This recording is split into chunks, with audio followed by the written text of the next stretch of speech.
l'ambiance pour un petit coup de badoite. Voilà, l'eau pétillante, peut-être un des trucs aussi qui m'énerve le plus dans le Et monde. parce que t'as pas la vision, comme les gens le disent. Oh mec. Tu n'as pas la vision. Tu comprends la DA ou pas? Alors, attends. C'est les deux mots qui m'énervent Non, le plus sur alors, Terre. Et DA, que j'aime bien utiliser. DA, ça m'énerve moins. Ah ouais? Oui, parce que... Ah, moi, c'est DA qui m'énerve. Non, parce Vision, que, non, parce que DA, il y a un sens. Bah, il y a DA, direction artistique. Ça veut dire quelque chose. La vision, ça veut rien dire, mec. T'as la vision de ce rappeur-là. Mec, t'en mets une quand tu non, dis ça? non Bah, plus. donc pas dans le Non, domaine. non. Donc, Non, je dis par exemple, donne un je vais exemple. prendre un vélo là. Mais t'es sûr qu'il y en a? T'inquiète, j'ai la vision. Ah, ok.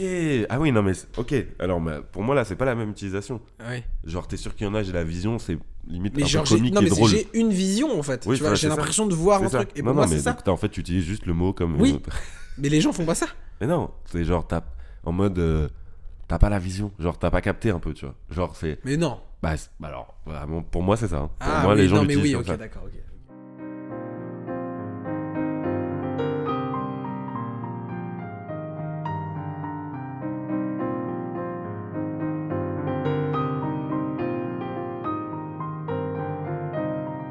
Bonsoir, bonjour à vous, j'espère que vous allez bien. Nouveau dimanche. Bonsoir. C'est vrai que t'as fait. Je gâche toujours les... Ouais, vraiment. J'espère que vous allez bien. Nouveau dimanche, nouvel épisode d'un de ces quatre. En Et compagnie de mon très cher Mathias, ça fait longtemps. Ça fait mec longtemps. Ça va, mec, ça va et toi? Ah, super. Bonjour à tous. Plateforme. Ravi de vous revoir. Non. Retrouver. Oui. Oui. Allez, partons sur retrouver alors. Ravi de vous retrouver. Aujourd'hui, c'est un épisode spécial. Ce mec, à chaque fois, il va dire ça. Mec, ça peut me rendre fou. Hein. Ça peut m'énerver un peu en pomme de genre on va finir, je veux dire, arrête de dire.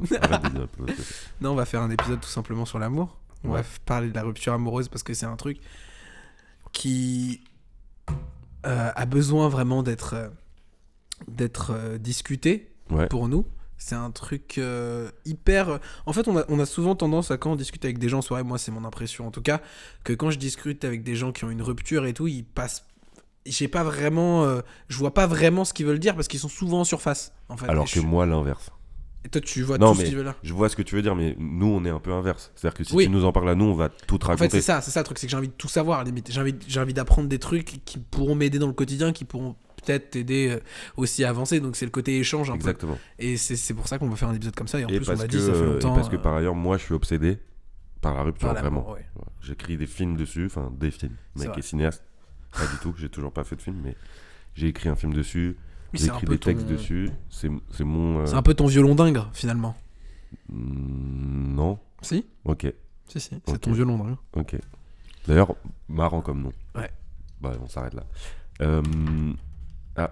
Petit call dès le début. Quelqu'un qui t'appelle peut-être.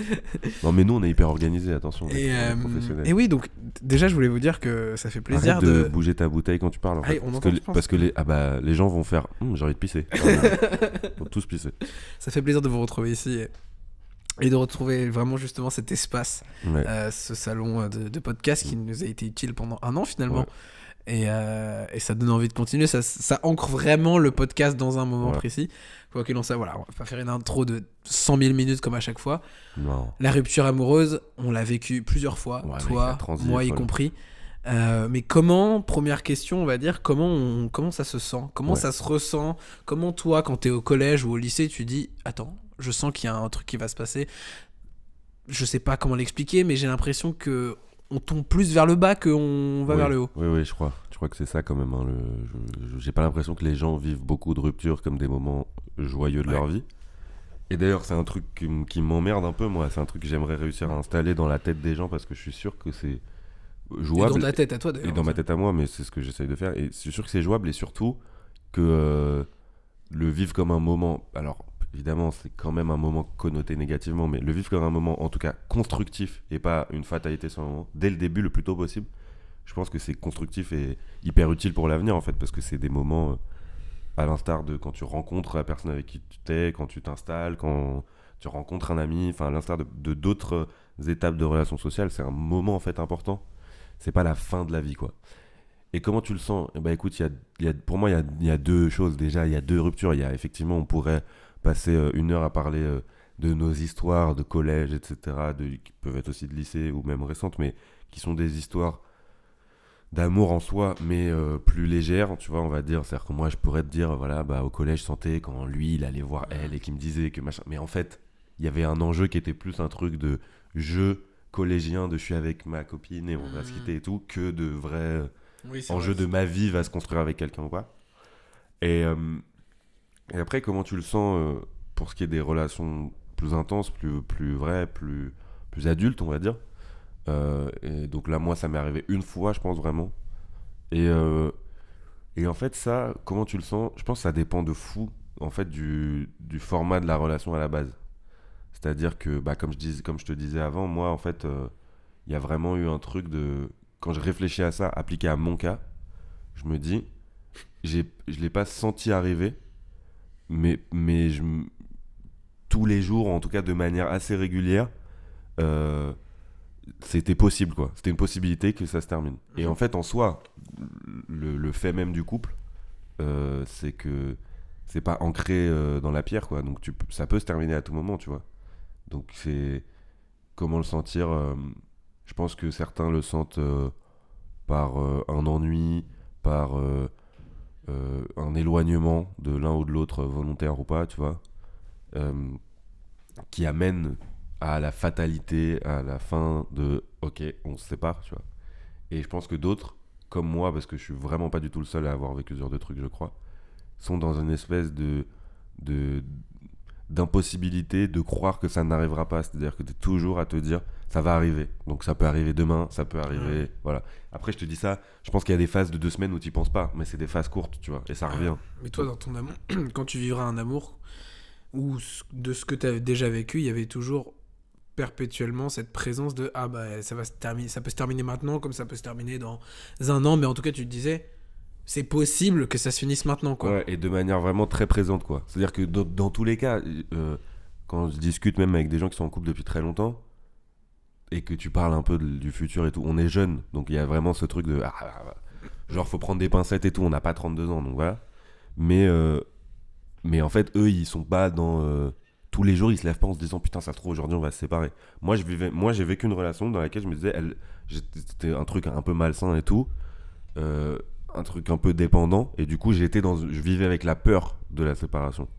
Donc pour moi c'était possible à tout. J'en avais tellement peur qu'en fait c'était pas une question de est-ce que c'est possible ou pas, c'est dans tous les cas j'ai peur. Genre j'ai peur quand ça va arriver, j'ai peur. Et il y avait un truc de ça va arriver. Mais c'est après que t'aies fait un truc ou c'est vraiment... Non, c'est vraiment un truc qui est présent depuis le... Enfin, c'est une relation un peu malsaine, un peu...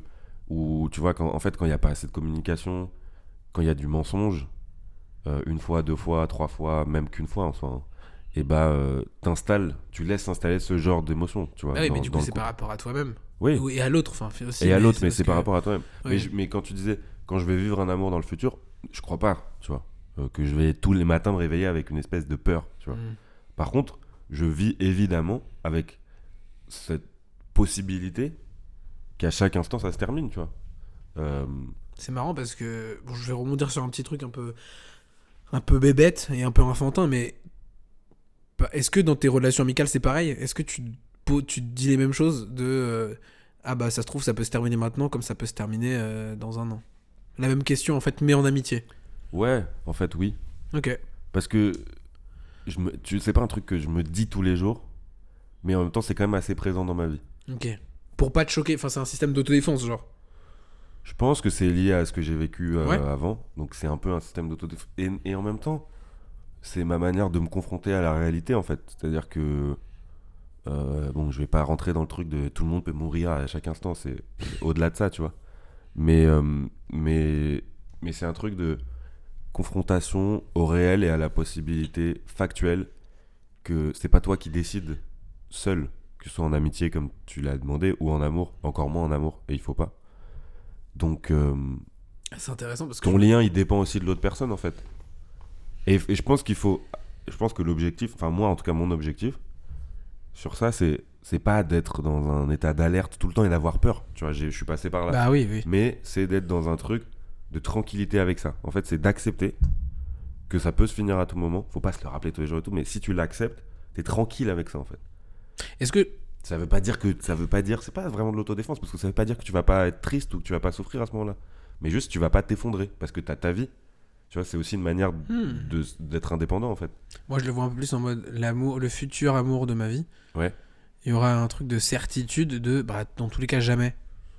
Jamais, jamais. Si je respecte les codes de communication, de sincérité et de tout ce genre de trucs-là, ça ne peut pas arriver. Tu vois, je suis un peu dans cette mentale-là. Qu'il y ait une séparation. Oui, voilà. Enfin, en tout cas, une séparation qui n'est pas prévue ou qui est surprise, en tout cas, qui est pas dite, en fait. Oui. C'est que si c'est de la distance, bon, ok, on communique, ça fait mal, mais tu vois, c'est une justification qui est ok. Enfin, je veux dire, elle part pas pour quelqu'un d'autre, ou c'est pas qu'elle m'aime plus. Mais c'est qu'il y a un côté. Du coup, ce serait pas impossible que tu sois plus avec. Tu serais quand même dans un truc où tu vis dans un monde où t'es avec elle, mais c'est possible qu'un jour vous soyez plus ensemble. Ah, je sais pas.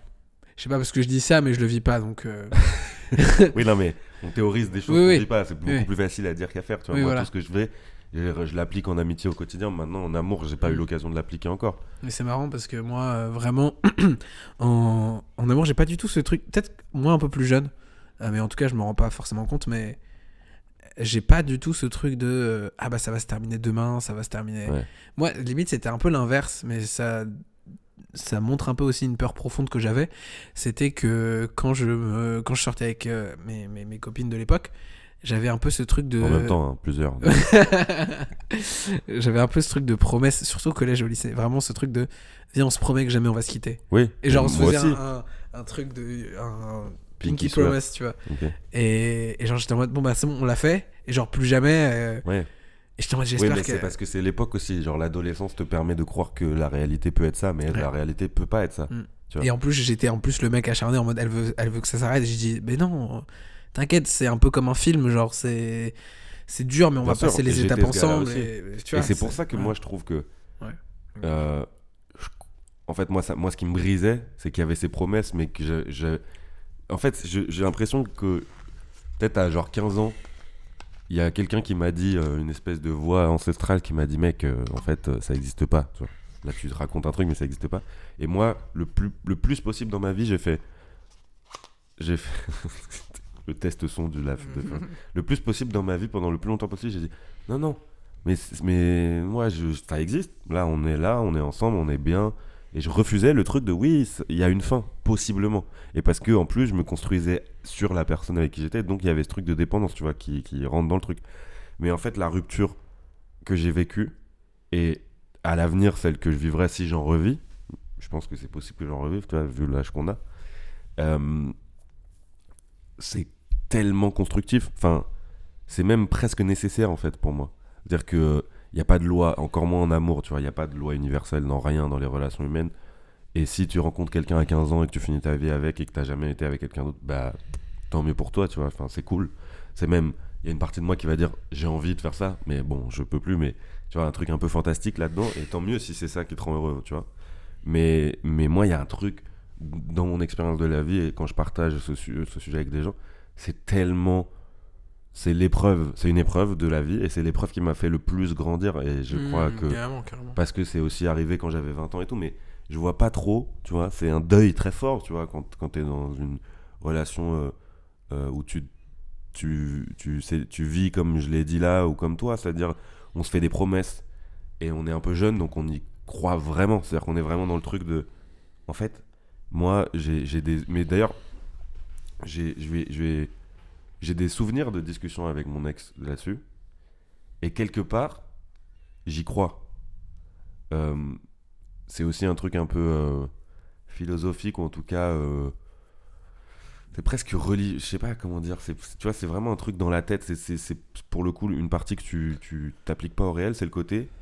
C'est pas parce qu'on n'est pas ensemble. C'est pas parce que finalement on vit plus rien, parce qu'il s'est passé tout ce qui s'est passé, qu'on s'aime pas, qu'on n'est pas lié jusqu'au bout, tu vois. Bon, là, c'est vraiment, là, tu rentres dans des trucs de croyances, etc., mais, ou pas, d'ailleurs, hein, c'est lié à la religion ou pas, à tes propres croyances, mais ouais, je pense qu'il y a ce truc-là de, en fait, la rupture, c'est un truc qui concerne le réel, la vie quotidienne, et chacun est libre dans sa tête de choisir la suite de l'histoire, tu vois. Faut aussi accepter que la vie... elle est la vie dans son aspect concret, quotidien, réel, elle est souvent moins folle et moins dingue que ce qu'on aimerait et qu'elle est un peu simple. Mais si on arrive à la vivre, on peut aussi se dire qu'on se laisse une part de fantastique tout le temps dans notre tête pour se raconter des histoires et pour vivre avec ces histoires-là, tu vois. Sans que ce soit malsain, quoi. Et c'est à ça que sert la rupture, je pense, à mener des périodes de réflexion, de savoir... tu vois, là, c'est très abstrait ce que je dis, puis dans la partie concrète, il y a... ok, qu'est-ce qui a marché ? Qu'est-ce qui a pas marché ? Pourquoi on en est arrivé là ? Comme tu disais tout à l'heure, la question de base, c'est comment tu sens que tu arrives à une rupture ? Pourquoi on en est arrivé à que ça marche plus ? Est-ce que de base, on était vraiment fait, ou en tout cas, on a fait les efforts pour que ça marche ? Enfin, il y a tellement de choses, mec. Tellement riche, le couple. Tellement complexe. C'est souvent... c'est le genre de truc un peu terrible de si tu l'as jamais vécu, bah tu vas le vivre un jour, quoi. C'est le genre de truc que tu te dis, putain, mais c'est dur de penser comme ça. Moi, jeune lycéen de l'époque où j'étais en mode, bah, ma vie va trop bien, je suis avec cette meuf-là depuis pas mal de temps.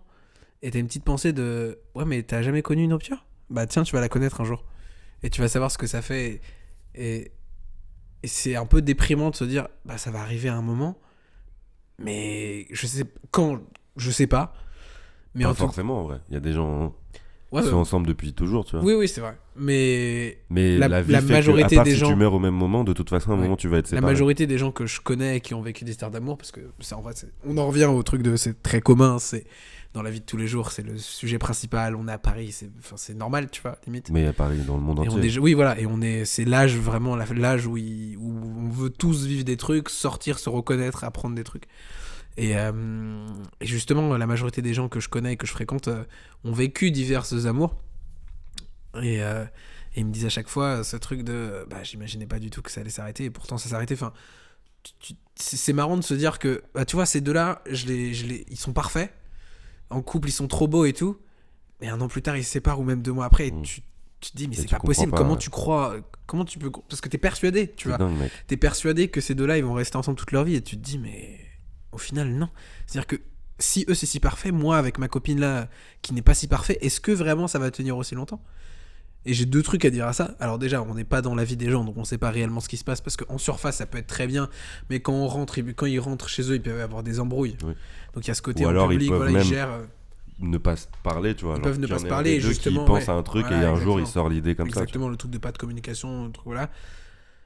Mais il y a aussi ce truc de justement, en fait, est-ce que ce serait pas dans l'imperfection que réside le vrai amour, la beauté des choses, de bon bah en fait on réfléchit tous les deux aux mêmes choses, on se questionne, et c'est beaucoup ce qu'il y a dans Bref 2 justement, et c'est ça qui est trop bien. Allez regarder Bref 2 s'il vous plaît. C'est vraiment ce truc de putain, je pense à des trucs, et au lieu de le garder dans ma tête, je vais en parler parce que moi perso, c'est le genre de truc auquel je parle avec mes potes, mais en amour, ce serait un truc avec lequel j'aurais vraiment envie de discuter aussi, en fait. Ouais. C'est vraiment un truc, c'est dans ce domaine-là que j'ai envie de pratiquer le plus, en fait. J'aimerais bien dire, écoute, là, j'ai ça dans ma tête, ça, machin, pour éviter justement le truc de... Bon, bah, moi, au lycée, par exemple, je me suis embrouillé avec ma copine de l'époque, dans le bus. Je me souviens très bien, on rentre de l'école et tout, je la raccompagne. Des souvenirs pour la vie. Ça se finit très mal. Nos chemins se séparent et tout, elle rentre chez elle, je rentre chez moi. Et on s'est pas parlé pendant 2 semaines, tu vois.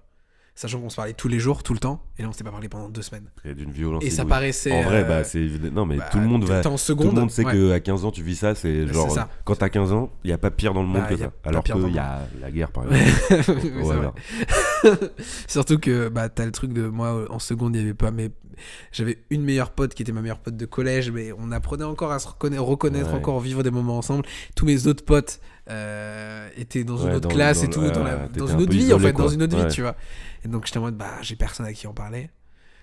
Ah, c'est dur ça. Et je suis en mode, t'as besoin d'extérioriser quoi. Ouais, et je suis seul tout, enfin je suis dans ma merde, j'ai pas géré, et en fait j'ai pensé à un truc, j'attendais le bon moment d'envoyer un message, ou justement une fierté de non je vais attendre qu'elle m'envoie un message, parce que c'est bon, là j'ai 15 fois j'ai attendu son message, j'ai attendu de lui envoyer un message, elle l'a jamais fait. Non, cette fierté là dans un couple, ce n'est pas possible. Je me déteste d'avoir ressenti ça, mais en même temps c'est ce qui aide à savoir que c'est pas le bon chemin, parce que forcément pour savoir que c'est pas le bon chemin il faut justement l'emprunter ou justement faut l'expérimenter. Voilà. Mais c'est hyper intéressant ce que tu te dis, parce que je pense qu'en fait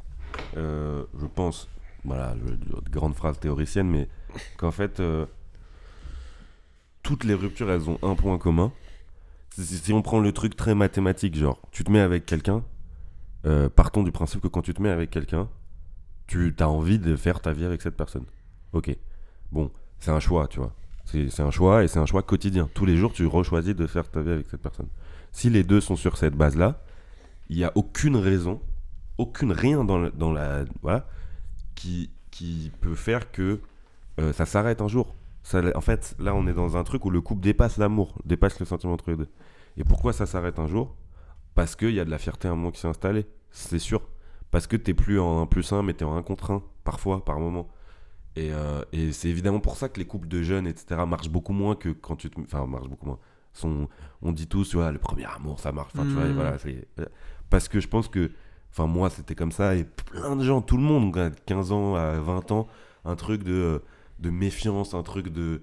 Genre, je suis avec elle, mais est-ce qu'elle me dit tout ? Est-ce que... Enfin, tu vois, des trucs comme ça, qui sont nourris, hein. Malheureusement, par plein de gens qui mentent et tout, c'est pas que des hallucinations, et ça existe autour de nous, et c'est pour ça qu'on y pense, etc. Et d'ailleurs, je trouve que l'amour, c'est un truc assez poreux. Genre, tu peux être trauma, entre guillemets, ou marqué par des trucs qui sont passés dans des couples d'amis et qui marquent toi ta vie amoureuse, tu vois. Genre, ouais, ça m'est jamais arrivé, mais bah non, mais explication, genre t'as un couple d'amis où vraiment ça se ment tout le temps et t'es au courant, tu vois, genre ça se trompe et tout, bah tu peux être toi un peu en mode ah putain, genre tu vois, ça existe en fait, ou justement te dire bon bah en fait c'est peut-être comme ça que ça marche, et le faire, tu vois. Oui, le faire, ou alors enfin, ouais, c'est ça, ou alors ça, moi je disais trauma dans le sens avoir peur du coup dans oui, tes relations non, mais d'après. les deux en fait, Ouais, les deux, ça, ça dépend de ce que t'as vécu, ça dépend, peut-être il y a un truc d'éducation aussi, ouais, bien sûr, de ta relation avec le pote, avec ce pote là, mais oui, c'est vrai que c'est en fait on dit à chaque fois, mais il faut le vivre, quoi, faut le vivre pour le comprendre, l'expérimenter, faut pas avoir peur de faire des choix, parce que là on en vient à un truc où justement la rupture, c'est quand même un choix. Complètement. C'est un choix qu'il faut faire à un moment. C'est un vrai truc. Et souvent, c'est pareil. C'est ce que Kian, il dit dans Bref 2, c'est le meilleur effort que tu puisses faire dans la vie, c'est faire un choix, en fait. Ouais. Parce que le pire choix que tu puisses en faire, c'est d'en faire aucun. Et c'est totalement vrai. Et je me rendais pas vraiment compte de cette phrase. J'étais en mode, attends. Du coup, je l'ai déconstruite et je me suis dit, mais oui, c'est vrai, combien de fois dans ma vie où j'ai dû faire un choix, je sais pas, partir de cette école-là, ou je sais pas, arrêter de traîner avec cette personne-là, et au final... c'était la meilleure chose qui soit, parce que même si j'avais fait un autre choix, je pense que j'arriverais à une vie différente, mais je serais au moins satisfait d'avoir fait ce choix-là. Exactement. Et d'avoir fait... en fait, je suis pas dans un entre-deux de vie de j'ai peur de rater un autre truc. Sauf que en fait, même pas besoin de rater l'autre truc, parce que peut-être que tu le vivras autrement, peut-être que il peut se passer plein de choses en fait. En fait, c'est ça. Et derrière le mot choisir et faire un choix, il y a un truc d'engagement. C'est-à-dire, c'est au-delà de choisir, c'est choisir et faire, agir, genre être en mouvement, tu vois. Parce que faire le choix du non-choix, c'est ce qu'il utilise, c'est-à-dire je me suis assis, en fait je suis resté assis 20 ans. C'est vraiment ce truc, en Exactement. Fait, de faire le choix du non-choix, c'est de la fuite, c'est de l'isolement, et c'est à la fin du raté, en fait. C'est en amour comme dans le reste, effectivement. Tu peux raconter toute ta vie que tu veux faire un film, si t'en fais jamais, tu sais pas si t'es bon. Voilà, c'est aussi simple que ça. Et donc en amour, faut y aller. Évidemment qu'on est nourri d'un côté par toutes les expériences traumatisantes qu'on a vécues, qu'on a entendues, et d'un autre côté par toute la culture de l'amour, du romantisme, du parfait, voilà. Et que moi, c'est un sujet qui me passionne pour ces raisons-là. C'est-à-dire qu'en fait, comme tout, mais moi c'est ça ma passion dans la vie, il y a un idéal, il y a une situation, une théorisation du couple, voilà.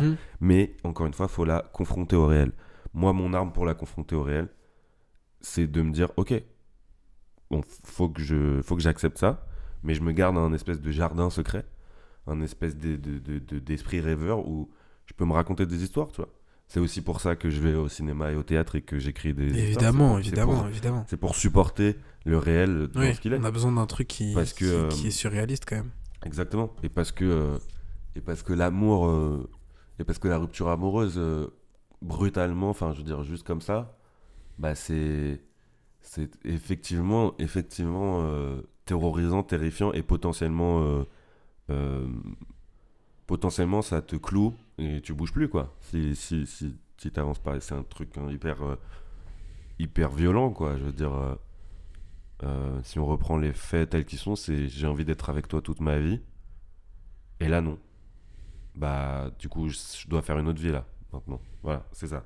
C'est vraiment ça, c'est dur à vivre. Voilà. C'est autre chose. Et moi, je l'ai vécu en me construisant pas, etc. Mais je veux dire, tout ce que je dis, je sais aussi que la prochaine fois, ce sera pas aussi violent émotionnellement et tout, parce que j'aurai une vie, moi, construite, et que je serai pas, genre, dans un truc concret de « Ah, t'es plus là, merde, qu'est-ce que je fais le matin ?» Non, enfin, je vais vivre ma vie, quoi, mais avec un trou dedans pendant un moment. Mais je vais souffrir quand même. Je vais être triste quand même, évidemment. Ça veut pas dire exactement. Et j'ai envie de dire, heureusement, parce que réussir à se relever le lendemain matin et à dire non, mais moi, rien, y a rien, c'est pas de se protéger, c'est de se mentir, en fait. Enfin, voilà. Totalement. Sinon, vivez pas d'histoire d'amour, les gars, vraiment, ça ne sert à rien. Oui, parce que ça fait partie des règles du jeu. C'est un peu comme si tu signais un contrat, quoi. Exactement. C'est que si ça se termine, t'acceptes de pleurer, d'assumer, d'en parler à tes potes et de vivre peut-être plusieurs mois, même années pour certains, où t'es vraiment en remise en question qui n'existe pas, tu détestes l'autre personne parce que tu penses qu'elle t'a fait du mal, mais au final quand tu décris vraiment le truc, c'est exactement ce qui se passe dans Bref, de vraiment aller le voir. C'est vraiment ce truc de... C'est en fait, il y a un épisode qui s'appelle c'est une question de point de vue, et c'est vraiment littéralement c'est le truc de en fait toi tu le vois comme ça, mais aiguise tes sens, ouvre-toi aux autres, questionne les autres, questionne cette copine avec qui t'es resté 2 mois, pourquoi ça s'est fini.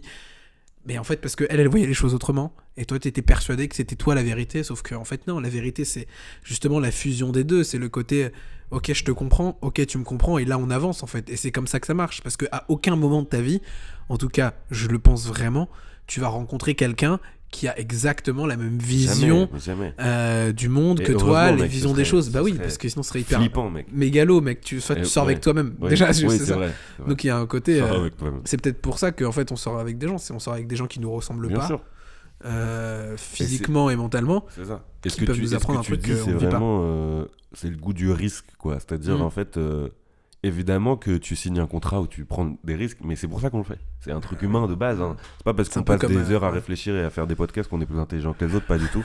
Et on est à la base des animaux, c'est-à-dire ah ouais, le risque, ça m'excite. Voilà, je prends le risque. C'est un peu parc d'attraction. Je prends le risque, et parce que derrière ce risque, il y a plein de trucs de plaisir, de bonheur, d'hormones, de moments de vie, de trucs sensuels et intimes. Mais je veux dire, si le couple avait pas d'enjeu vitaux, parce que c'est vital en fait. Évidemment, t'engages pas. Alors, théoriquement, t'engages pas ta vie, parce que si ça se passe bien, là, tu risques pas de mourir. Mais, je veux dire, émotionnellement, c'est vital, tu vois. T'engages des trucs très forts, quoi.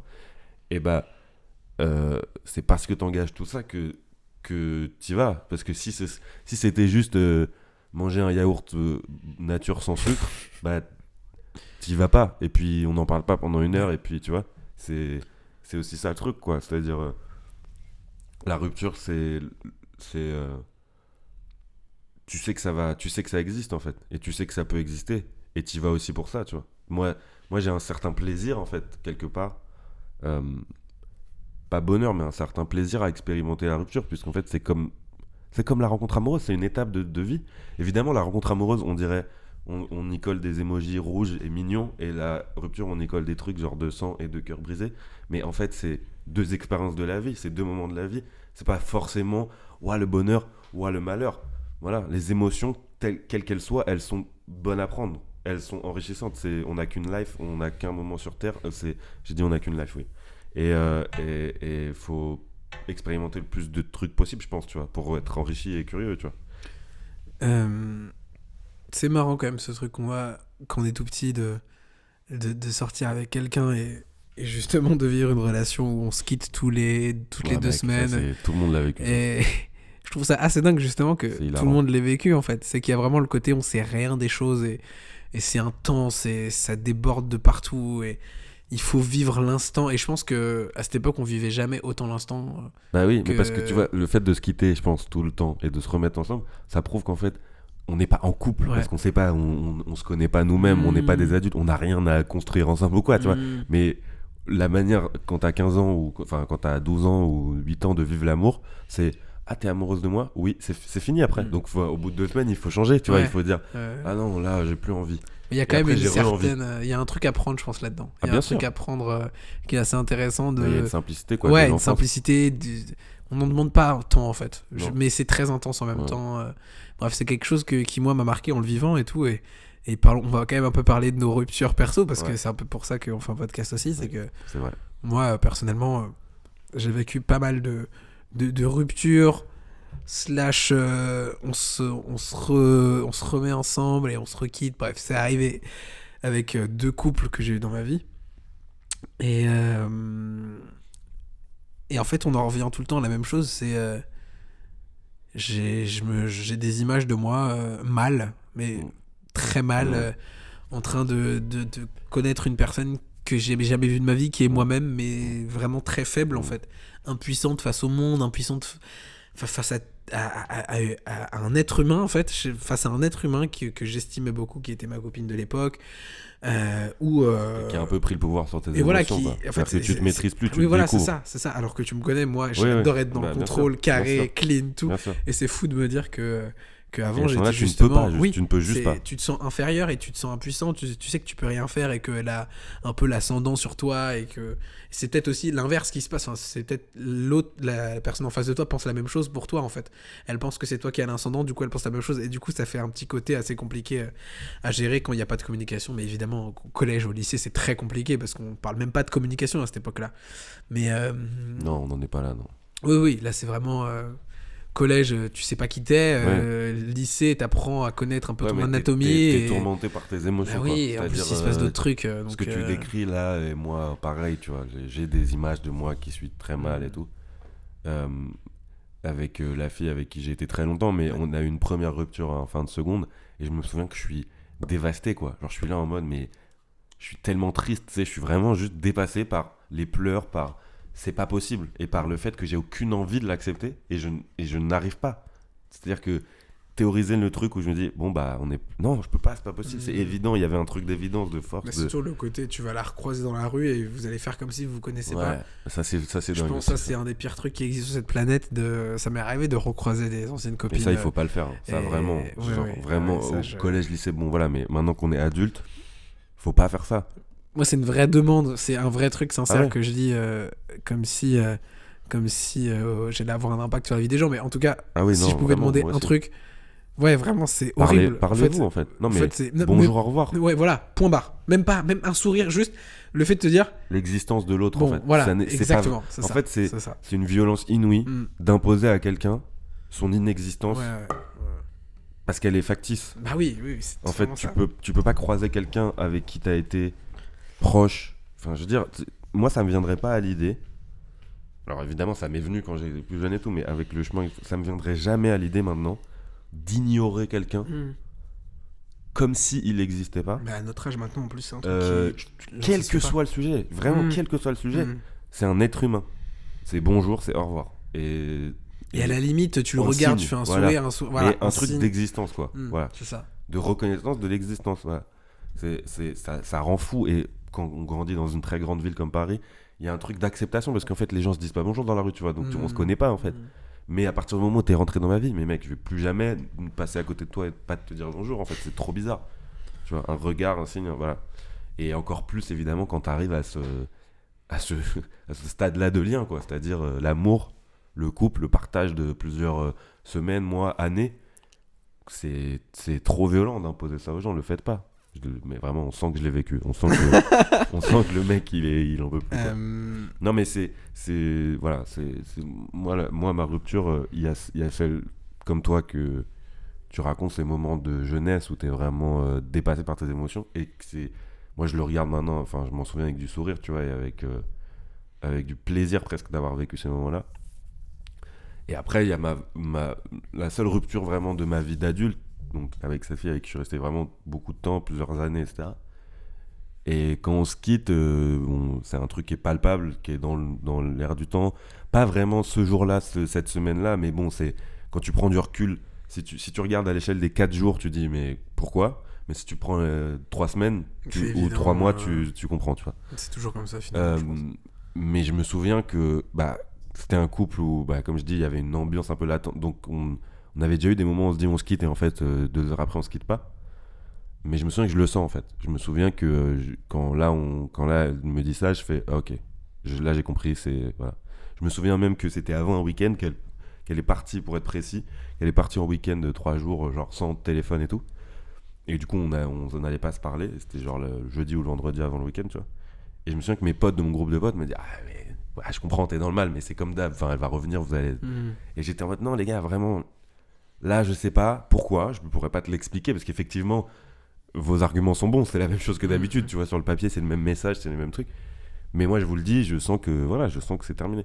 Et avec un espoir tout le temps. Quand c'est une relation très longue. Tu vois, on avait des affaires de l'un et de l'autre, on avait des trucs à se rendre, il y avait des vacances après, enfin voilà. On croit au miracle en fait. Voilà, finalement. Et tu crois comme c'est arrivé plusieurs fois, tu crois au moment où en fait, même si t'es partagé, tu vois, t'as ce truc de c'est fini, faut que je l'accepte, hein, parce que si je l'accepte pas, je vais juste être immobile et m'asseoir pendant 30 ans. Et en même temps, comme il y a la vie qui continue et que ça s'arrête, surtout quand t'es resté très longtemps avec quelqu'un, ça s'arrête pas du jour au lendemain en mode bon, allez, salut, hop, on se parle plus, c'est fini. Tu vois, évidemment que ça dure un peu plus que le temps d'une discussion, ça etc. s'étend un peu plus. Évidemment. Oui. Et je me souviens par exemple d'un moment où genre on se rejoint à un point et je lui rends des affaires ou elle me rend des affaires et moi je me dis c'est bon, tu vois. Genre dans ma tête il y a quand même un truc de à ce moment-là on va s'embrasser et en fait non, tu vois.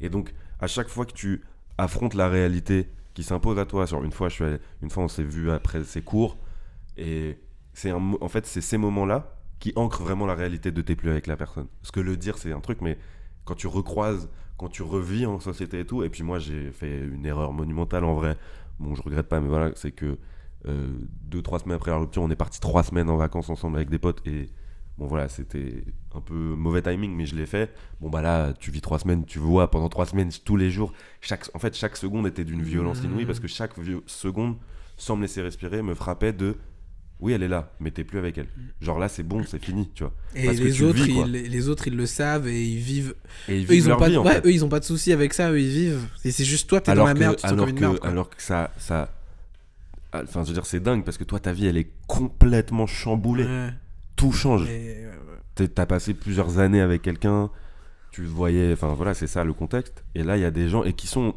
ton groupe de potes en plus donc ils savent quand même, tu vois, mais en même temps eux quand tu réfléchis, oui ça change qu'on soit plus ensemble, ils peuvent plus nous voir ensemble et puis peut-être qu'ils étaient aussi attachés à notre couple, tout tu peux dire que ça, mais en même temps leur vie elle change de ça, enfin je fais un signe mais leur vie elle change de 5%, moi ma vie elle change de 200, tu vois, donc t'en as pas de mesure en fait et c'est complètement et c'est là où tu peux justement te sentir trahi en fait, c'est là où tu peux même par tes propres potes, mais c'est le truc, c'est que ils le vivent pas nécessairement en fait, c'est comme tu le dis, ils le vivent à 5%, oui voilà c'est ça en fait dans ce moment-là vraiment. Et moi je me souviens première rupture de ma vie, il y avait mon meilleur pote à côté de moi, je chialais vraiment effondrement quoi. Ouais, effondrement, larmes chaudes, tu vois vraiment limite tu mets des pâtes ça chauffe quoi, qui ne s'arrête pas. Oui c'est ça, tu vois. tu mets des petites spaghettis, oui, petites sauces et tu te régales. Tu laisses quelques minutes al dente et c'est fini.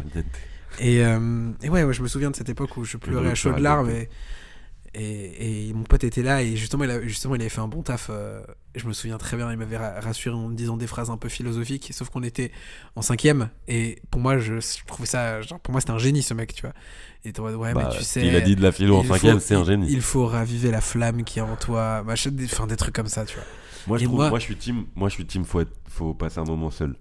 Genre, moi je suis team en fait, tu peux me raconter ce que tu veux. Moi, je peux pas. À ce moment-là, je suis indispo complet. Pour te dire, ça fait longtemps que je l'ai pas vécu, mais enfin j'ai eu une dernière mini rupture entre guillemets là il y a pas si longtemps que ça. Mais non, j'avais besoin de gens. En vrai, j'ai besoin. C'est le genre de truc souvent j'aime bien faire les trucs tout seul. Genre ce qu'ils te disent, tu l'entends vraiment. C'est même pas forcément que j'ai envie qu'ils répondent à mes questions, c'est juste j'ai envie que passer du temps, pas oublier, mais passer du temps avec des gens et qui me disent mais qui me questionnent sur des trucs comme ça, je m'y réfléchis en même temps, tu vois. Le fait juste d'écouter, d'avoir une épaule quoi. Mais c'est sans doute une bonne méthode parce que moi la méthode que il faut pas s'enfermer, mec. Moi je trouve qu'il faut pas s'enfermer. En fait, moi je trouve que ça se défend de qu'il faille pas s'enfermer, c'est le truc qu'on dit de base et en fait je comprends, c'est évidemment que il y a plein de, mais moi en fait je trouve que se reconfronter tout de suite au monde réel, aux gens, à tes potes et tout, mais parce que même eux en fait théoriquement ils ont changé pour toi, c'est-à-dire ta vie c'est plus la même, tu vois, déséquilibré à donf. Oui, donc vrai, moi je pense que j'ai besoin, moi je pense que si je le revis demain je prendrais un peu de temps, genre un jour ou deux, alors, voilà, ou 3 à me dire 3 en fait beaucoup. Ouais, mais peut-être c'est une semaine, tu vois, où je vois personne. En fait il faut que je me sente capable d'affronter la réalité et que ça ne soit pas plus violent qu'autre chose, parce que moi en vrai Je suis ressorti, machin et tout. Mec, c'était violent. Ouais, c'était violent de fou. Dans une autre dimension. C'était violent de fou, en fait. Genre, je me prenais des réalités dans la gueule de oui, t'es plus avec elle. Oh, mais attends, j'ai pas eu le temps d'accepter le truc, j'ai pas eu le temps de l'encaisser. Tout petit. Et la réalité te le rappelle comme ça tout le temps. Alors que quand t'es chez toi, moi, je trouve que tu peux penser à autre chose. Oui, tu peux t'enfermer dans le truc, mais tu peux aussi, tu vas au cinéma, tu penses à d'autres trucs. Oui, surtout que ta maison te rassure, ta maison est là pour te dire, je suis là. Enfin, c'est ça qui est assez dingue, c'est que c'est là où justement le meilleur des conforts, c'est chez soi, en fait. C'est le chez soi, c'est le. En fait, je suis sur mon petit lit et je peux juste me poser tranquille. Je peux dormir, quoi. Je peux dormir, bouffer de la glace. Ah ouais. Voilà, quoi, tu vois. Je sais pas pourquoi cette image de. Non, de rupture surtout glace, ça n'a rien à voir, mais. Je sais pas. Mais bon, pourquoi pas, tu vois. Si t'as envie d'une glace, après, on va s'en. On va s'en choper une en hiver. Non, mais. Vraiment. Le réel est d'une violence inouïe là-dedans, tu vois. Moi, vraiment, je me souviens le moment où on se sépare vraiment définitivement, c'est-à-dire en fait quand elle rentre du week-end, tu vois. Je me souviens vraiment, ça m'a brisé le cœur, mec. Et en même temps, c'est comique. C'est marrant parce que j'aimerais bien qu'on puisse arriver à créer une échelle de douleur pour que les gens comprennent un petit peu, tu vois. Genre moi, honnêtement, j'ai jamais souffert autant en termes de douleur que dans cette relation-là. Peut-être pas le jour. Ouais, si, quand même. En fait, j'étais vraiment bouleversé, quoi. Ouais. Je sais pas si c'est pas si le mot c'est de la souffrance, mais j'étais vraiment bouleversé, quoi. J'avais plus rien, quoi. Je me souviens en fait, genre le matin, j'allais travailler dans le restaurant où je travaillais depuis genre 2-3 semaines. C'était la première fois que je travaillais en semaine avec mon patron et tout. Et du coup, quand tu bosses au resto matin, c'est pas à 8h, genre c'était à 11h, donc le matin, rentrée du week-end et tout, on s'appelle, on est au téléphone ensemble. Et je comprends que c'est fini, tu vois, genre que c'est la discussion qui va vraiment acter le fait que avant le week-end on s'est séparés et que oui, on s'est vraiment séparés. Et c'est genre au téléphone, je devais prendre un vélo mais il n'y a pas de vélo, du coup je suis dans le métro, dans la ligne 12, ça coupe un peu et c'est le moment où justement le réel dans sa banalité du quotidien, genre tu prends le métro pour aller au taf, te confronte à un moment que t'as l'impression qu'il est beaucoup plus grand, tu vois, qu'il y a un moment inoubliable de ta vie, c'est tu la vois. confrontation, quoi. Et du coup c'est médiocre, t'es là, tu fais putain, c'est vraiment de la merde, quoi. Et puis bon, à la fin t'es sur le chemin, tu raccroches et tout. Et puis j'étais vraiment pas bien, tu vois. Je me souviens que j'ai pas pleuré à ce moment-là, parce que je pense que j'allais au taf et que du coup j'étais dans mon truc de bon, je fais le taf après. Parce que si j'ouvre la porte, je vais pas faire le service, en fait, tu vois, genre c'est fini, je peux pas me lever, quoi. Et je me souviens que mon boss, on se connaissait vraiment depuis 2-3 semaines. Il me fait genre on est en train de, je me souviens tellement, mec, au l'endroit du resto où j'étais, en train de enlever la chaise sur la table et de la, ouais, ça va et tout, mais qu'est-ce que ta meuf elle t'a quitté? Oui. Voilà. Et le mec vraiment, oui, voilà, il me fait mec, trop désolé. En fait, c'est un gars qui a genre une quarantaine d'années, il avait genre 35 ans, ouais, 36, 7, voilà. Et il est trop cool, mais il sait vraiment pas gérer ça. Genre, c'est vraiment le mec, c'est pas génération émotion. Après la proba, mec. Non, mais oui, mais il sait pas gérer, tu vois. Oui. Genre, même, je veux dire, même s'il m'avait pas posé la question, que t'imagines, j'arrive, je dis, ouais, là, je suis pas très bien, ma meuf, elle m'a quitté et tout.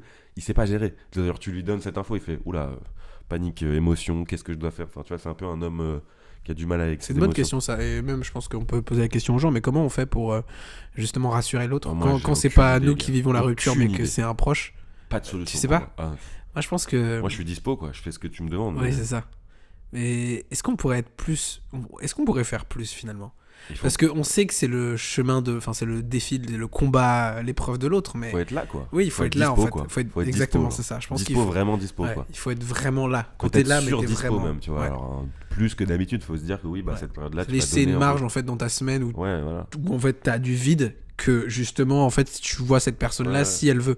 Et dans ta tête aussi, d'être plus flex pour ton ami, dans le sens où peut-être qu'un soir après le taf, en temps normal, il t'appelle, tu dis je suis éclaté, là tu dis ouais, ok, je suis éclaté, mais en fait je viens, tu vois, genre je suis là, ou tu se sacrifier un peu, sacrifier sa santé, enfin sa santé c'est un grand mot, mais peut-être pas se mettre de côté, c'est bien, un peu de côté, oui, c'est bien ça dans sa propre vie, tu vois, parce que oui, il faut être dispo, tu vois, et puis se relayer, en parler à d'autres potes, tu vois, être là. Puis il faut compter sur sa famille aussi, je crois.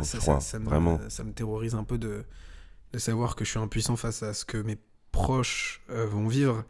Ça, c'est le genre de truc que je me dis, putain, mais. C'est l'exemple parfait, je trouve, pour des amis. Pour des amis, je trouve vraiment c'est l'exemple parfait de l'impuissance, quoi. C'est-à-dire, oui, en fait, t'as une influence de fou sur ma vie, mais là, tu ne peux rien faire. Tu fais ce que tu veux, tu cours dans tous les sens. T'as juste à être assis et à fermer ta gueule, parce qu'en plus, quoi que tu dises, ça marchera pas en fait. Ouais, surtout tu sais pas quand changer de sujet, tu sais pas quand tu dois te concentrer sur ce qu'il dur, vient de dire attention, et rebondir. C'est dur dans le sens, c'est chiant. Je pense que c'est un rôle qui est vraiment assez dur quoi. Comment vous l'avez vécu vous? En fait, c'est ça la question, c'est vous entre vos potes, comment parce que forcément vos potes ils ont vécu une rupture, comment tu fais, comment tu te places? Est-ce que vous êtes considérés comme des gens qui sont rassurants dans la vie si je dois faire une question un peu plus large, mais c'est plein de trucs comme ça qui me font me demander putain, mais en fait, c'est pas que entre deux personnes, ça s'étend aussi. Tu vois, si toi tu vis une rupture, ça m'impacte aussi parce que je me dis putain, il faut que j'ai un rôle, il faut que je sois un peu le soigneur, tu vois. Mais ça m'est arrivé moi, avant la mienne, mais c'est encore une fois, moi j'ai trouvé ça trop enrichissant, tu vois. Ça m'a aussi servi pour la mienne, tu vois, après. Carrément. Ah, mais c'est pour ça qu'il faut être là, avoir le bon comportement, les bonnes attentes envers les gens, quoi, mes amis à moi, tu vois, par rapport à comment je m'étais comporté. Mais ouais, non, je me souviens, cette rupture, ouais, l'échelle de douleur. J'ai ouvert la porte après, c'est-à-dire quand je suis rentré, je me souviens que j'ai fait un truc bizarre, c'est que j'ai envoyé un message à 3 personnes, à mon meilleur pote, à une de mes meilleures amies de l'époque et que je voyais très peu, mais avec qui j'avais fait tout le lycée, donc elle connaissait très bien cette histoire-là, etc. Donc je voulais le partager avec elle, j'avais besoin de ça.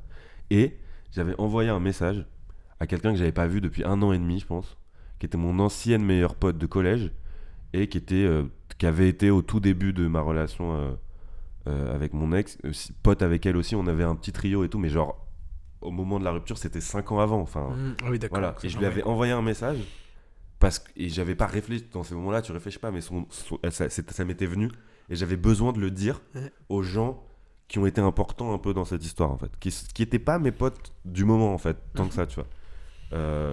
Et puis ça me faisait me rendre compte aussi à quel point c'était une histoire qui durait depuis très longtemps et voilà, et genre je fermais la page aussi en leur disant à eux, tu vois, quelque part, même si eux ils ont leur vie et qu'il y en a qui, enfin elle en l'occurrence, on n'était plus du tout potes et d'ailleurs depuis je crois qu'on s'est revus quelques semaines après, une fois, et c'est tout.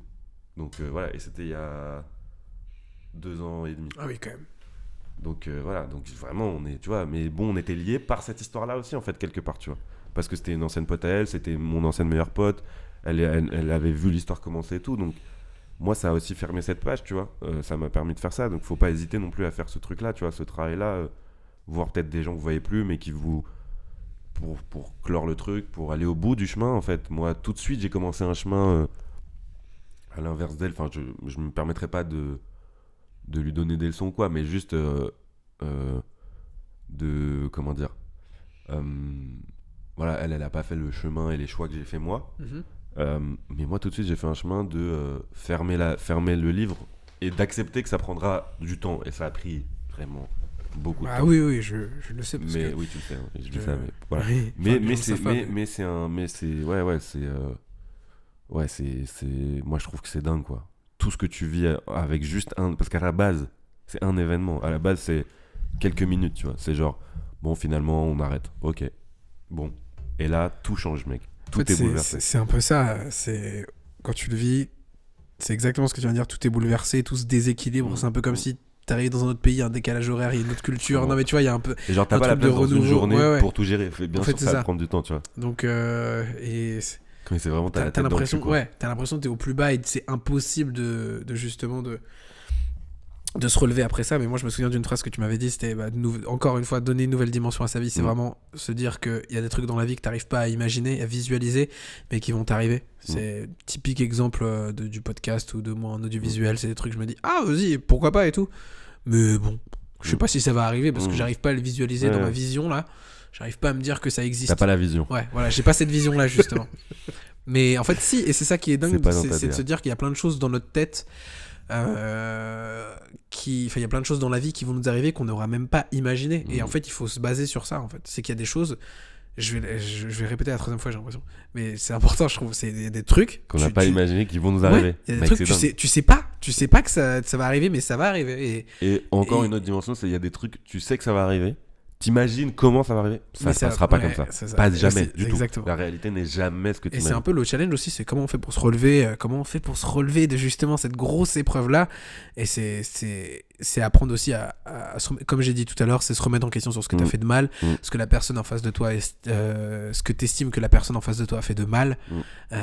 Essayer de communiquer, même si je sais pas si c'est possible, mais finir En beauté, ça ce serait cool, tu vois, de finir en beauté et de se dire on va plus s'ignorer, on va pas se dire juste là on se croise et tout. Ça veut pas dire qu'on sera potes et tout, peut-être qu'il faut plus de temps pour rediscuter, raconter le quotidien et tout. Tu peux pas passer de genre lundi t'es en couple et le lendemain depuis genre 5 ans et le lendemain tu fais ah mec on est hyper potes. Je pense qu'il faut quand même 2-3 ans de digestion. Oui. Moi il m'a fallu quand même 2-3 ans de digestion pour me dire ok là c'est bon, là je peux, si je la croise dans la rue, moi aussi, si je les croise dans la rue, ok c'est ok tu vois. Et ouais il faut se dire bon bah ce petit mensonge que j'utilise pour pas lui faire de mal, qui d'une certaine manière alimente un peu cette braise de trucs en fait c'est le pire ça. C'est traître. Je l'ai pas dit parce que je voulais pas te faire de mal. Cette phrase, elle fait un mal, vous n'imaginez pas le mal qu'elle fait. Mais aussi le truc de la frontière aussi. En fait, c'est plein de questionnements, c'est le truc de la frontière, c'est à quel moment tu dois pas dire des trucs. À quel moment c'est ta vie vraiment ton jardin secret. Exactement. À quel moment tu te dis bon bah là ça va la blesser. Et moi je me suis dit moi je pense que quand c'est un truc qui va pas impacter le futur mais juste l'instant T, tu peux ne pas le dire. Je pense que c'est juste un truc de ah bah vas-y, j'ai croisé mon ex, on a discuté. Non, en vrai, je le dirais. Moi, je dirais tout, je pense.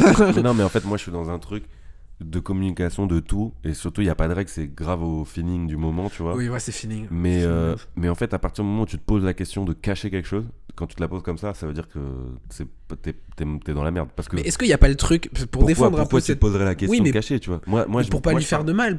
Mais ça n'existe pas. J'avoue. C'est bon, tu m'as convaincu. En fait, ne pas faire de mal aux gens, c'est pas possible. Tu ne peux pas ne pas faire de mal. Tu peux pas contrôler l'émotion que fait une info sur quelqu'un. On en revient au truc de l'entre-deux de ah vas-y j'essaie de déformer un peu. Mais si tu dis les choses de manière très claire, si tu dis oui j'ai croisé mon ex, on a discuté un quart d'heure, enfin moi j'y repense plein de fois, mais c'est la meilleure solution.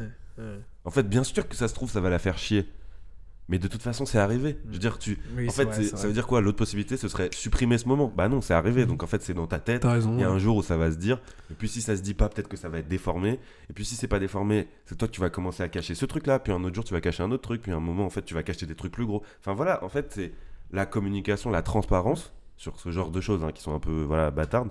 Bah c'est évidemment la solution. Je veux dire, pour moi, tu peux le tourner le truc dans tous les sens, c'est la solution. Oui, c'est vrai. Surtout que tu sais, souvent quand même, quand tu dis je te l'ai pas dit pour pas te faire de mal, souvent tu fais beaucoup plus de mal. Mais évidemment, tu trahis. Pas souvent, c'est tout le temps. Tu trahis. Bah oui, parce que en fait, c'est le truc d'un mensonge, on appelle un autre. C'est ça. Moi, je suis beaucoup plus, je pense, attristé par le mensonge et la trahison que par la tromperie, par exemple, en fait. En soi. Encore une fois, c'est quel choix tu fais une fois que tu as fait une bêtise. Quel choix tu fais? Est-ce que tu la partages ou est-ce que tu la caches? La cacher, ça aggrave la bêtise, évidemment. Faire des bêtises, ça arrive à tout le monde, tu vois. Mais les cacher, ça arrive pas à tout le monde. Ça c'est un choix que tu as fait. Tout quand ça se découvre, t'es une immense merde, quoi. Voilà. Surtout quand tu continues à te défendre et à dire... Oui, voilà. Non, mais... pas dit, je voulais pas te blesser. Bah, frère, pire truc du monde. Il y a aussi... Mais finir sur... des très bonnes notes, essayer de finir sur une discussion, sur un échange, sur du respect, sur de l'amour. C'est ambitieux, mais vraiment, j'aimerais tellement que tout le monde fasse comme ça. Je pense qu'il faut du temps. Je pense que peu importe l'âge, il y a besoin. Peut-être que un peu plus. Peut-être que je pense que plus tu grandis, on est plus mature. Moins t'as besoin de temps pour justement faire le pas, pour aller discuter un peu. C'est pas la stalk, mais c'est un peu en mode. Écoute, voilà. J'ai pensé ça. En fait, je pense que c'est un peu comme si. On échangeait un peu notre expérience en fin de vie, fin de chapitre en fait. Tu dis qu'est-ce que t'as appris dans cette relation en tant que fille, ou qu'est-ce que t'as appris en tant que mec. Ok, et on délivre un peu, on s'ouvre et tout, et je pense que ça pourrait être hyper beau. Je pense que c'est un truc un peu à faire, tu vois. C'est un truc que je viens d'inventer juste là, mais pourquoi pas. C'est un peu le sujet de mon film pourquoi que je suis pas, en train d'écrire et que je vais réaliser. Romy et Lola, elles se séparent et voilà, moi je veux qu'elle se sépare en s'aimant, quoi, et avec beaucoup de respect, et parce que je suis sûr que renvoyer ce message là c'est bien aussi d'utiliser le cinéma pour faire des trucs un peu réalistes et un peu ambitieux, mais dans un sens humain, pas dans un sens montrer des rêves aux gens qu'ils n'auront jamais, tu vois. C'est faisable, je crois, en fait, de se parler et jusqu'au bout, quoi. Et surtout si tu mets de la com dans ta relation, pourquoi est-ce qu'à la fin tu t'arrêterais? C'est bizarre, tu vois. Non, mais c'est une vraie épreuve. C'est en amitié, en amour, la communication, c'est... Tout le monde le dit, ça devient même banal et chiant, mais en fait... Tant mieux que si ça devient banal. Venez, on le déconstruit et on se dit, bah en fait, c'est normal que. En fait, beaucoup le disent, dont nous. Et des fois, on le fait pas, tu vois. Bah, bien sûr. Des fois, on le fait pas parce qu'on n'est jamais parfait. Et en fait, c'est ça. En fait, le truc, c'est de faire et d'essayer. Tout c'est ce qu'on comme dit dans le podcast, mentir, il faut pas le faire parce que si tu le fais, t'accumules. Bravo. Ouais. Tout ce qu'on dit dans le podcast, c'est des objectifs, quoi. C'est pas des trucs qu'on arrive à appliquer. Oui, c'est pas de l'absolu, c'est vrai. Tu vois, il n'y a pas d'absolu, mec. Bien sûr qu'on fait des... ça, c'est dingue. J'ai écouté un podcast il y a pas longtemps. Tu sais, la meuf qui fait des marathons sur Instagram, Océane. Océane Andrea. Ouais. J'ai écouté son podcast. J'aime beaucoup cette meuf. Et t'aimes beaucoup, t'as dit? Bah, je l'aime bien, ouais. Okay. Elle a une bonne vibe, je trouve. Ouais, j'ai écouté son podcast et il y a une phrase qu'elle a dit qui m'a un peu marqué. Ok. Et c'est la phrase. Bah, en fait, un jour, j'ai cru que j'étais hyper à l'écoute. Mais en fait. J'étais à l'écoute moi il y a 2 ans et du coup j'avais gardé cette image de moi à l'écoute aujourd'hui et j'étais en mode mais attends mais c'est dingue et elle disait que en fait rien n'est absolu, c'est-à-dire que tu peux croire que t'es généreux, enfin t'as pu être généreux au lycée, tu vois, oui, voilà, c'est ça, t'as pu être généreux, et après finalement tu l'es plus parce qu'il se passe d'autres trucs et c'est ça te dire c'est vrai que c'est vrai qu'on a tendance à se dire c'est bien, j'ai corrigé mes défauts, et mais du coup en fait c'est fini, t'oublies que si tu peux corriger des défauts, ça veut aussi dire que des qualités peuvent se disparaître, ou en tout cas être moins présentes, quoi. Et j'étais en mode, mais putain, c'est un challenge infini, c'est quoi, comment bien, on fait, mais du coup ça rajoute un peu des données, c'est ça, c'est à quel point c'est dur de gérer tout ce genre de trucs. Bref, le podcast de Océane est super intéressent, allez l'écouter. Comment il s'appelle? J'ai oublié. Ok, moi tu le mettras dans la... Je le mettrai dans la description, mais le podcast est assez cool, enfin c'est pas... C'est juste des questionnements d'une meuf. C'est un peu comme si un peu les discussions que t'as dans ta tête quand il est 2h du mat et que tu veux dormir. Mais en plus il marche bien ce podcast, donc vraiment on lui envoie de la force. Pas du tout, pas besoin parce que si la rentre. Grosse force à Océane. Allez tous l'écouter, faites un raid sur sa chaîne, je pense que ça va tout changer. Elle va prendre plus de 4 écoutes, mec, ça va être dingue. Elle va faire putain mais qu'est-ce qui se passe? Je pense qu'elle a vraiment des milliers d'auditeurs. Vraiment. Ah oui, non, elle en a beaucoup, hein. Elle en a beaucoup. Parce que sur Insta, des dizaines de milliers d'abonnés. Ouais. Moi, je l'ai. En fait, quand j'ai commencé. Bon, là, c'est plus le. Ah oui, on en reparlera. Non, c'est un dégueulasse. Le mec change de vie. Il parle. En fait, mec, t'as faim? Tu veux je te fais des frites. Il y a. Pour revenir sur l'amour, enfin, c'est vraiment un truc. Je sais pas, plus j'en parle, plus ça me fait peur. Ouais. Je t'avoue. T'as peur. Moi, je me dis. En fait, c'est les deux. Je me dis. Putain, tout à l'heure, par exemple, j'étais en train de bosser, il y avait une cliente que je trouvais hyper belle, je m'étais imaginé une histoire d'amour avec elle, tu vois, comme j'adore le faire. Classique. Est-ce que vous le faites, vous? Ouais, dites-nous. Rassurez-nous, parce que sinon, on est juste bizarre, quoi. Oui, voilà. Vraiment, moi, j'aime imaginer des histoires entre moi et une fille, ou même deux personnes qui se croisent dans la rue et imaginer leur histoire à eux. Bref, c'est un peu un petit jeu que j'aime faire et ça me permet de me dire, bon, bah, ça me suffit pour l'instant, tu vois, et à pas être en dépression, finalement. Hyper positif. Et ouais, je me dis, en fait, ça me fait peur, quoi. Là, on parle de rupture et je me dis, mais putain, mais ça se trouve que je vais revivre une douleur intense à mon échelle. Et je me dis, mais putain, mais comment je vais réussir à le supporter? Certes, maintenant, je me sens bien dans mes baskets, je me sens à ma place, je me sens bien entouré. Quand tu vas la rencontrer, c'est vrai. Quand tu vas être en couple avec elle plutôt que ça. Voilà. Non, mais il y a plein de trucs. Le but, c'est pas que les gens pensent à la rupture avant. Tu vois. En fait, j'ai l'impression d'être nouveau maintenant dans ce domaine. Oui. C'est que je vois ce que tu veux dire. Mon dernier amour. C'était pas vraiment un amour en fait. C'était au lycée, c'était fin lycée, post-bac, j'avais une sorte d'aventure, j'aime bien ce mot aventure, avec une fille et tout. C'était trop beau. Il y avait un truc de l'impossible m'attire, le côté on n'est pas du tout pareil mais on fait tout pour se ressembler. Et il y avait un côté hyper beau en fait, il y avait un côté on un peu pas Roméo et Juliette mais genre on fait où je vais être.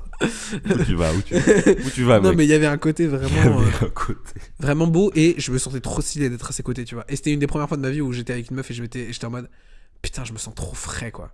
Genre là je suis en mode je sens avec une meuf, elle est magnifique. Je sais pas si c'est bien. Et de se dire je suis trop stylé d'être à côté d'elle. Je sais pas mais faudrait être trop stylé de toi, tu vois. Oui mais non, en fait je pense que c'est pas si grave, hein. Ah non, mais j'ai pas dit que c'était. Alors attention, j'ai pas dit le mot grave. Non, mais si je peux me permettre. Ah, pardon. Si je peux me permettre. Non, mais je sais pas trop ça. Mais bon, bref. En tout cas, mais je vois très bien. Je suis nouveau, quoi. En disant je suis nouveau, parce qu'il y a eu un moment, moi, parce que j'ai été en couple longtemps, parce que j'ai eu une autre meuf avant et tout, j'avais un peu l'impression que, genre, j'allais dire sur le marché, c'est horrible, mais genre, en gros, quand j'avais eu 20 ans et que je venais de me séparer, j'étais en mode, mais mec, moi, je suis d'une expérience en amour qui tu n'as pas idée. Mec, depuis. il y a en gros rien, enfin pas rien, mais presque rien. Donc ça fait quand même 2 ans et demi, tu vois, que je suis plus du tout en couple et tout. Et là, j'ai l'impression d'être vraiment au niveau 0, quoi. C'est-à-dire d'être débutant. Genre, dans mon rapport amoureux et tout, j'ai vraiment l'impression d'être débutant, quoi. Vraiment d'avoir 8 ans, faire Gaga, comment on fait Gaga, s'il vous plaît. Alors que le mec théorise pendant la rupture. Pendant la rupture. Non, sur la rupture pendant 1 heure. Mais c'est au final, en fait, mais c'est trop bien.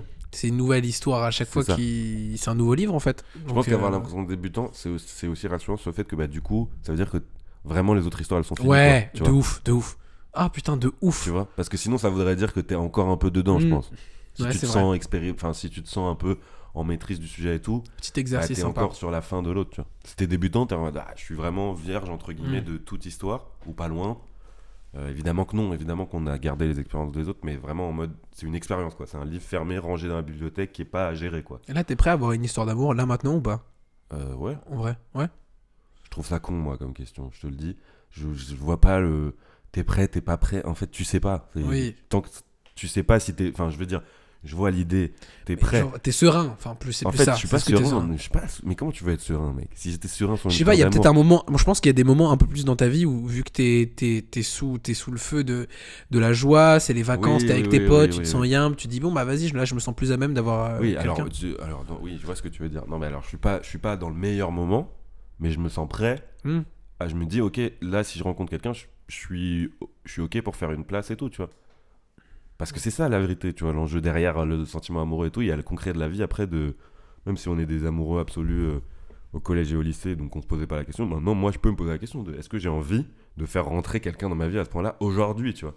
Je sais que dans la vie j'aurais envie, est-ce qu'aujourd'hui j'ai envie? Honnêtement, j'ai pas vraiment la réponse, mais je pense que la réponse elle vient au moins en partie le jour où tu rencontres vraiment quelqu'un et que tu te dis putain, mais en fait j'ai envie, là j'ai plus le choix en fait. C'est vrai. Je vais trouver parce que je peux pas faire sans, quoi.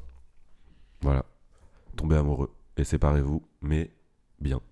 Oui, c'est ça le message au final. Séparez-vous dans le respect et la bonne ambiance. C'était assez décousu comme épisode, mais pour l'amour, je trouve que c'est pas si grave. Parce qu'il y a plein d'idées en même temps, ça fuse, ça... Moi, je trouve ça mignon, je trouve ça joli. Ouais, bah c'est bien. Donc, ce serait bien que eux trouvent ça mignon et joli aussi. Bah, vous nous dites, de toute façon. Bah, donc, non, ils vont pas nous dire. Ouais. Bah, écoutez... Non, ça m'a fait plaisir de retrouver Mathias là, ce petit dimanche pour tourner. Dormez bien si c'est le soir. Ouais, moi je suis en vacances là, j'ai eu beaucoup de taf. Je crois qu'ils s'en branlent. Non, tu penses pas? Non, je pense pas. Pour leur mettre un peu dans la situation, qu'est-ce qui se passe en ce moment dans notre quotidien. Beaucoup de taf, mais là je suis enfin en vacances pour pouvoir profiter. J'ai fini des montages de documentaires et tout, de courts-métrages et tout. Je suis hyper content de ce que je fais à l'école. On se repose. On reprend les choses tranquilles. Là, là, c'est le moment de ma vie où j'ai envie de rien faire. Rien. Genre, je me réveille, je joue à la PS Vita, je joue à Pokémon, et après, je sors aller au travail, je rentre, je fais rien. Moi, j'ai hyper envie d'aller aux toilettes, là. Voilà. Et je vais au ski dans une semaine. Voilà. Non, mais parce qu'apparemment, on fait un point actu de février. Merci à vous d'avoir écouté. Merci ça fait beaucoup, plaisir de vous retrouver. Bonne journée, bonne nuit, belle vie. Voilà. Dans 2 semaines... Dans moins de 2 semaines, c'est les 1 an d'un de ces 4. Ouais. Voilà, bref. Bon, c'est fou, quoi. Merci à vous d'avoir écouté. Plein de bisous. Plein de au revoir. Puis on vous aime. Enfin, en tout cas, moi, je vous aime vraiment. Ouais. Et on se retrouve pour l'épisode avec invité. Si tout se passe bien dans 2 semaines. Salut. Gros bisous. Merci.